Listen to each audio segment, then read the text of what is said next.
Hi guys. So ఈ video most of the స్టూడెంట్స్కి పేరెంట్స్కి ఒక చెక్ పాయింట్ లాగా ఉంటుందని చేస్తున్నాను. So students majority of time అనేది చదవడంలోనే స్పెండ్ చేస్తారు. లైక్ స్కూల్లో స్పెండ్ చేస్తారు, ఇంటికి వచ్చి మళ్ళీ హోంవర్క్ చేస్తారు. సో మొత్తం చదవడంలోనే స్పెండ్ చేస్తారు. ఆ చదవడం అనేది కరెక్ట్ ట్రాక్లో వెళ్ళకపోతే వాళ్ళ whole life, whole 10 years 1 to 10th class ఏదో చదువుతున్నారో అది మొత్తం వేస్ట్ అయిపోయినట్టే. అది ఎలా చదువుతున్నామని తెలియకుండా, ఎలా చదవాలి అని తెలియకుండా చదివినప్పుడు అది మొత్తం వేస్ట్ అయిపోతుంది, రైట్? సో ఈ వీడియో అనేది ఒక చెక్ పాయింట్ లాగా ఉంటుంది. కరెక్ట్ పాత్లో వెళ్తున్నారా లేదా అని వాళ్ళకై వాళ్ళు చెక్ చేసుకుంటారని ఈ వీడియో చేస్తున్నాను. సో మీకు ఒక చిన్న ఎగ్జాంపుల్ చెప్తా. ఒకసారి మన క్లాస్లో మన maths teacher divisibility rule of three explain చేస్తున్నారు.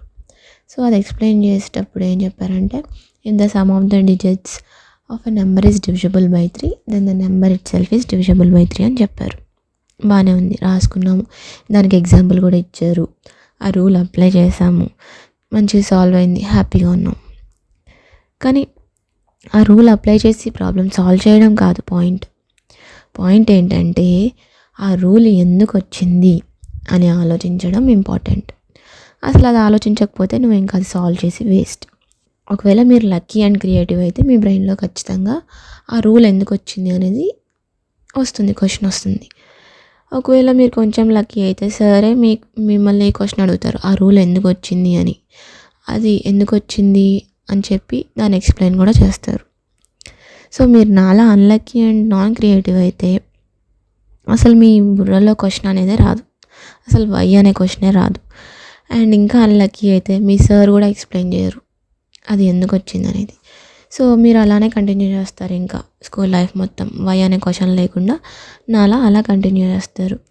నేను ఎలా ఉండేదాన్ని అంటే, బేసికల్లీ సార్ చెప్పినట్టు నీట్గా నోట్ చేసుకొని బట్టి కొట్టేసి ఎగ్జామ్లో ఆ రిలేటెడ్ ప్రాబ్లం వస్తే ఆ రూల్ అప్లై చేసి హ్యాపీగా సాల్వ్ చేసేసి ఫుల్ మార్క్స్ ఇచ్చుకొని చాలా హ్యాపీగా ఫీల్ అయ్యేదాన్ని. అండ్ మా పేరెంట్స్ కూడా ఫుల్ మార్క్స్ వస్తున్నాయని చాలా హ్యాపీగా ఫీల్ అయ్యేవారు.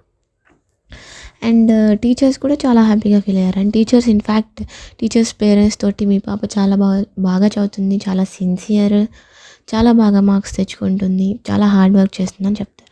సో ఆ ఏజ్లో మనకి ఏం అర్థమవుద్ది, ఓకే ఇంతేనేమో చదివేది, మార్క్స్ అయితే బాగానే వస్తున్నాయి కదా, మార్క్సే కదా రిజల్ట్ అని అనుకుంటాం. కానీ అది కాదు.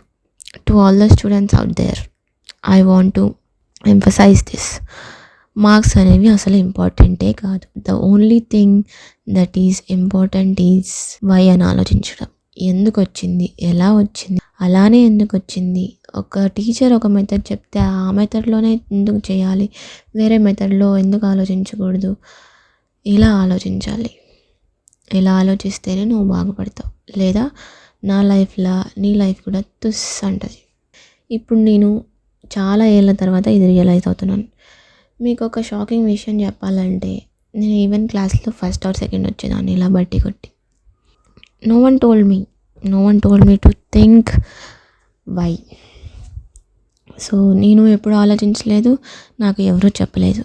సో అప్పట్లో సార్ చెప్పిందే వేదం, సార్ చెప్పినట్టు నోట్ చేసుకొని అలా బట్టి కొట్టి హాయిగా ఫస్ట్ ఆర్ సెకండ్ వచ్చేది, హ్యాపీగా ఉండేది స్కూల్ లైఫ్ మొత్తం. బట్ ఇప్పుడు చూసుకుంటే నాకు జీరో స్కిల్, జీరో క్రియేటివిటీ ఏమీ లేవు నా దగ్గర. ఒక్క స్కిల్ కూడా లేదు. అటు నేను ఎక్స్ట్రా కరికులర్ యాక్టివిటీస్లో లేను, ఇటు నేను చదువులో లేను. This is my situation. So నేను చెప్పాలనుకుంది ఏంటంటే, మీరు నాలా అవ్వకుండా ఉండాలంటే ప్లీజ్, మార్క్స్ అనేవి ఇంపార్టెంట్ కాదు.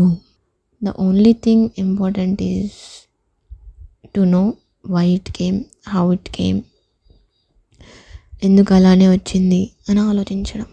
అలా ఆలోచించినప్పుడే నీ బ్రెయిన్లో క్రియేటివిటీ అనేది పెరుగుతుంది. Even scientist like Newton also thought, ఒక యాపిల్ పడ్డప్పుడు ఆ యాపిల్ ఎందుకు కింద పడింది అని ఆలోచించడం వల్లనే now we are here. So why అనే క్వశ్చన్కి ఎంత పవర్ ఉందనేది మీరు అర్థం చేసుకోవాలి. ఇది ఓన్లీ స్టూడెంట్సే కాదు, పేరెంట్స్ కూడా చూసి వాళ్ళ పిల్లలు సరిగ్గా అర్థం చేసుకుంటున్నారా, రైట్ ట్రాక్లో చదువుతున్నారా లేదా అని చూడడం, చెక్ చేసుకోవడం చాలా ఇంపార్టెంట్. సో ఇప్పుడైతే చాలా సోర్సెస్ ఉన్నాయి. వై అని తెలుసుకోవడానికి చాలా ఈజీ వేస్ ఉన్నాయి. ChatGPT ఉంది, మీరు ఏది అడిగినా ఈజీగా ఇచ్చేస్తుంది. సో మా టైంలో ఇంటర్నెట్ లేదు, తెలుసుకుందామన్నా ఓన్లీ సోర్స్ ఇస్ ద టీచర్కి తెలియకపోతే ఇంకా అది అలానే ఉంటుంది అనమాట. సో ఇప్పుడు అలా కాదు, చాలా సోర్సెస్ ఉన్నాయి, ప్లీజ్ యూటిలైజ్ ఇట్. సో నాలా ఎవరైనా బాధితులు ఉంటే please comment below, I would like to know your stories too. So please share this to all the students who are like me. So if you like this video, please do share, subscribe and like this video. Thank you so much. Bye bye.